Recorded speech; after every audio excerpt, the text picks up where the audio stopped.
Hello guys, अगर आप लोगों को मेरे वीडियोस पसंद है तो मेरे वीडियोस को लाइक कर दीजिए, शेयर कर दीजिए, मेरे चैनल को सब्सक्राइब कर दीजिए। वारिस सुप्रीम के पिछले एपिसोड की एंड में हमने देखा था कि ये डिवाइन मैसेंजर अपना एनर्जी से बना हुआ तलवार को लेकर इस लांगशिया का गला कटने ही वाला होता है। उतने में ये लांगशिया अपना आंख बंद कर लेते, तभी हम देखते वहां पर उतना बड़ा सा खजाने के ढेर के अंदर से एक आर्टिफैक्ट की चमक बाहर दिखने लगती है। उतने में तब हम लांगशिया की तरफ देखते, उसके अंदर भी चमक बाहर आने लगती है। तभी वो दोनों रोशनी एक जगह पर अगर मिल जाते तभी हम देखते वहां पर एक बड़ा सा एनर्जी का ब्लास्ट हो जाता है और वो ब्लास्ट 9 स्टोरी बिल्डिंग के ऊपर की तरफ जा रहे होते और तभी हम देखते हैं वो रोशनी इतना दूर दूर तक नजर आ रहे होते कि उस शहर वाले अंदर वालों को नहीं बल्कि शहर के बाहर वालों को भी वो रोशनी नजर आ रहे होते और वो लोग भी चौके पड़े होते हैं और रोशनी को देखकर। और वो रोशनी ये सारे लोगों को भी दिखाई देने लगते। तब ये जन पूछने लगता है कि क्या सायरन, क्या तुझे पता है कि वो इतना कमाल का रोशनी क्या है? ये सुने बस सायरन पूछने लगता है मुझे कैसे पता होगा, पर मुझे ऐसा लग रहा है हमें जल्दी से जल्दी वहां पर जाकर उस रोशनी के बारे में चेक करना चाहिए, क्योंकि तुम भी देख सकते हो हम सारे लोग मिलकर भी उस डिवाइन मैसेंजर के 2 क्लोन के साथ फाइट करके उन्हें हराने में इतना ज्यादा मुश्किल है और इतना ज्यादा समय लग गया, पर हमने वहां पर उस असली डिवाइन मैसेंजर से फाइट करने के लिए अकेला बाइसा को भेज दिया, तो इसलिए मुझे उसकी चिंता हो रही है। पर मैं ये लिख के बोल सकता हूँ अगर ये लाइट वो डिवाइन मैसेंजर के अंदर से आ रहा है तब हमारा बाइसा काफी ज्यादा मुश्किल में पड़ गया है, क्योंकि ये लाइट किसके अंदर से आ रहा है वो पर्सन ऐसा वैसा बंदा नहीं बल्कि काफी ज्यादा स्ट्रांग बंदा होगा ही होगा। और तब हम ये डिवाइन मैसेंजर की तरफ देखते वो लांगशिया को देखकर पूरी तरह से फटी पड़ी होती है। उसके बाद ये चिल्लाने लगता है कि तुम असल में, ये बंदा ये बोल ही रहा होता। तभी हम लांगशिया की तरफ देखते उसका सारे चोट ठीक हो चुके होते और उसके हाथ में एक कमाल का विप भी आ चुका होता है और वो ही उसका पिछले जिंदगी का गार्ड आर्टिफैक्ट है। लांगशिया बोलने लगते हैं कि तुम असल में एक कुत्ता हो, यानी एक डॉग हो, फिर भी मेरे जैसे गार्ड को मारना चाहते हो। इसका मतलब तुम अपने औकात से बाहर जा रहे हो और ये गार्ड होने के नाते ये मेरा फर्ज बनता है कि तेरे जैसे बंदे को अपना औकात दिखाओ, तो इसलिए मरने के लिए रेडी हो जाओ। ये बोल के ये सामने की तरफ बढ़े जा रहे होते हैं और ये लांगशिया को ऐसा गार्ड बनते हुए देखने के बाद भाई साहब भी खुद ही चौंक जाता है और पूछने लगता है कि लांगशिया क्या तुम सच में एक गार्ड हो? और गाइस मैं यहाँ पर आप लोगों को एक डिटेल बताना चाहता हूँ। कुछ चैप्टर्स पहले उन्होंने ये दिखाया है कि ये सारे लोग पिछली जिंदगी में गार्ड है और ये लोग पिछली जिंदगी में कैसे दिखते हैं वैसे इस जिंदगी में दिख रहे थे, पर ऐसा बिल्कुल भी नहीं है, क्योंकि ये लोग अपने पिछली जिंदगी में अलग दिखते थे और इस जिंदगी में अलग दिखते हैं। इसीलिए बाइसा लांगशिया को देखा तभी ये पूरी तरह चौंक गया और पूछने लगा कि ये सच में गार्ड है या नहीं। और तब हम फिर से डिवाइन मैसेंजर की तरफ देखते वो अभी भी चौंका पड़ा होता और अपने मन ही मन सोचने लगते ऐसा कैसे पॉसिबल हो सकता है, ये छोटी लड़की गार्ड कैसे हो सकती है? पर मुझे ये बात तो कंफर्म है कि जिस ट्रेजर के लिए मैं यहाँ पर आया हूँ उसी ट्रेजर को ये लड़की ने समन किया और मैं क्लियरली ये भी देख सकता हूँ कि जब वो आर्टिफैक्ट इस लड़की के हाथ में नहीं आया था तब इसका शेप अलग था और जब इसका हाथ में आया तब इसका शेप विप जैसा बन गया। और इतना ही नहीं, मैं ये भी देख सकता हूँ कि ये लड़की कमाल का आर्टिफैक्ट को आसानी से फ्रीली यूज कर रहे हैं। अगर ऐसी बात तो क्या सच में ये लड़की कोई गार्ड हो सकती है क्या? और तब हम फिर से लांगशिया की तरफ देखते वो अभी भी इसकी तरफ बढ़ी जा रहा होता और बोलने लगते है कि तेरा फट गए ना, इसीलिए तू वहां से बिल्कुल ही हिल नहीं पा रहे हो। और तब हम डिवाइन मैसेंजर की तरफ देखते वो अपने मन ही में सोचने लगते हैं अगर ये गार्ड भी तो तब भी कुछ ज्यादा फर्क नहीं पड़ता, क्योंकि मेरे पास और कोई चॉइस ही नहीं बचा अटैक करने के अलावा, और वैसे भी मेरे पीछे भी 3 गार्ड है, तो इसलिए मुझे इससे डरने की कोई भी जरूरत नहीं। ये बोल के अपना पूरा पावर यूज करके हमारे लांगशिया के ऊपर एक जोरदार अटैक कर देते हैं और इस अटैक को देखने के बाद ये लांगशिया बिल्कुल ही नहीं रुकता, वो सामने की तरफ जा ही जा रहा होता है और इसे देखने के बाद बोल रहे होते हैं कि तो सच में लगता है ऐसा बेकार और नल्ला ट्रिक्स मेरे ऊपर यानी गार्ड के ऊपर काम आने वाले? बिल्कुल भी नहीं। ये बोल के अपना कोडे को लेकर आसानी से उस अटैक को 2 टुकड़े में कर देती है और इसके बाद बोलने लगते हैं कि अगर तुम्हारे पास और कोई ट्रिक्स हो आकर मेरे ऊपर ट्राई मार लो, क्योंकि एक बार मैं तुम्हारे ऊपर अटैक करना चालू किया उसके बाद तुम तड़पते मर जाओगे और तब तुम्हें मुझे अटैक करने के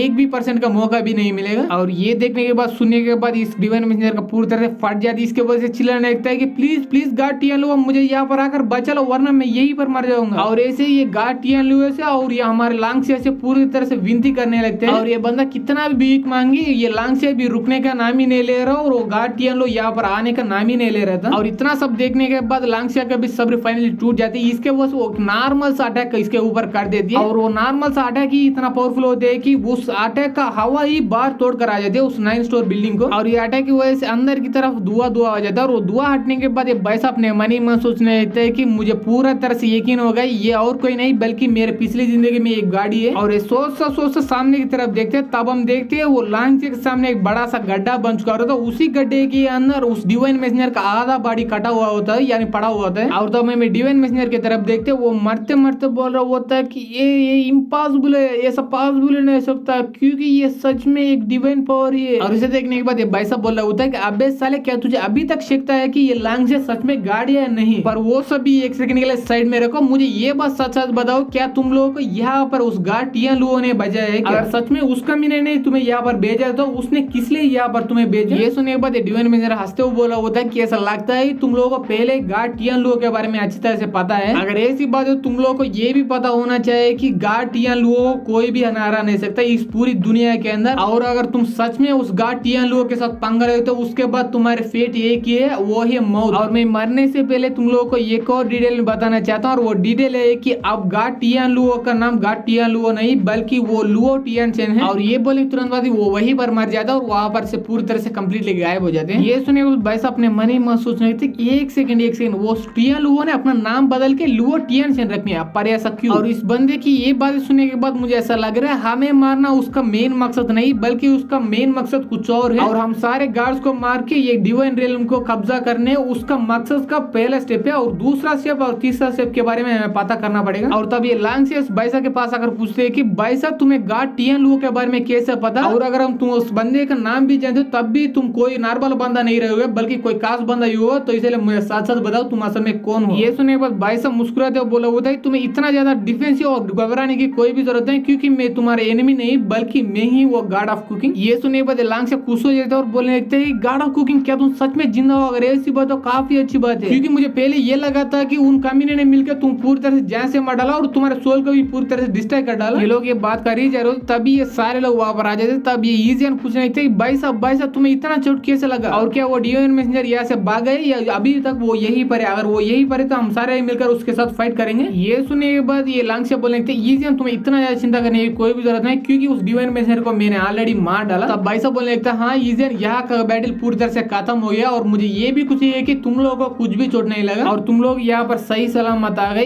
एक सेकंड यहाँ पर तुम सारे लोग हैं पर हमारा मासूंग कहाँ पर है। ये सुनने के बाद डुओ बोलने लगता है मुझे ऐसा लग रहा है मासूंग अभी तक उस बाउसियन से फाइट किए जा रहे हो तो इसलिए हमें जल्दी जाकर उसका मदद करना चाहिए। ये सुनने के बाद ठीक है बोल के वो सारे लोग मासूंग की मदद करने के लिए उसके तरफ बढ़ी जा रहे होते तभी वहां पर मासूंग आ जाता आने के तुरंत बाद बोलने लगता है कि मेरे मदद करने की कोई भी जरूरत नहीं क्योंकि मैंने उस बाउसियन को ऑलरेडी जान से मार डाला और मुझे यहाँ पर आने के लिए इतना लेट क्यों हो गया क्योंकि मैं तुम्हारे जैसे जवान नहीं हूँ तो इसलिए सीढ़ियों के ऊपर चढ़ के आने में मुझे थोड़ा समय लग गया। और तब हमारा बाइसा सभी से चिल्ला कर बोलने लगता है कि यहाँ पर हमारा लांगसिया भी सेफ है उसका फादर यानी किंग भी सेफ है और यहाँ पर किंगडम भी सेफ है उसके साथ डिवाइन मैसेंजर भी मर गए और बाउसियन भी मर गए। इसका मतलब यह है कि विक्ट्री इज आवर्स ब्रो, तो इसीलिए आज रात को हम पिज्जा पार्टी करेंगे। ये सुनने के बाद लांगसिया बोलने लगता है कि थैंक यू तुम सारे लोगों को क्योंकि तुम लोग अपने जान को खतरे में डालकर यहाँ पर मुझे और मेरे फादर को बचाने के लिए आए हो, तो इसीलिए मैं इस एहसान अपना जिंदगी भर नहीं भूलूंगा और आज रात के पार्टी मेरे तरफ से और मेरे फादर की तरफ से आपको कितना पिज्जा खाना तो उतना सारा पिज्जा खा ले सकते हैं। और तभी वहां पे डोर के पीछे से फाइनली किंग बाहर आ जाता है। आने के बाद पूछने लगता है कि क्या वो डिवाइन मैसेंजर अभी मर गया है क्या, तो क्या मैं बाहर आ सकता हूँ। और तभी वहां पर नेपो आ जाता है। आने के तुरंत बाद ही बोलने लगता है कि यूर मैजेस्टी आप बिल्कुल भी सेफ है, आप बाहर भी आ सकते हो और अंदर भी जा सकते हो। बाहर आने से पहले आप मुझे ये बताइएगा कि हम लोग यहाँ पर आकर अपने जान को खतरे में डालकर आपको और आपकी किंगडम को और आपकी थ्रोन को बचा लिया है, इसके बदले आप क्या क्या रिवार्ड हमें देना चाहते हो। आप जो जो रिवार्ड देना चाहते हो वो सारे रिवार्ड को हम दिल खोल के स्वीकार करेंगे। और ये बोलने के तुरंत बाद हमारे ये एपिसोड यही पर खत्म हो जाता है। अगर आप लोग को ये एपिसोड पसंद आए तो एपिसोड को लाइक कर दीजिए, शेयर कर दीजिए, मेरे चैनल को सब्सक्राइब कर दीजिए। Thanks for watching guys.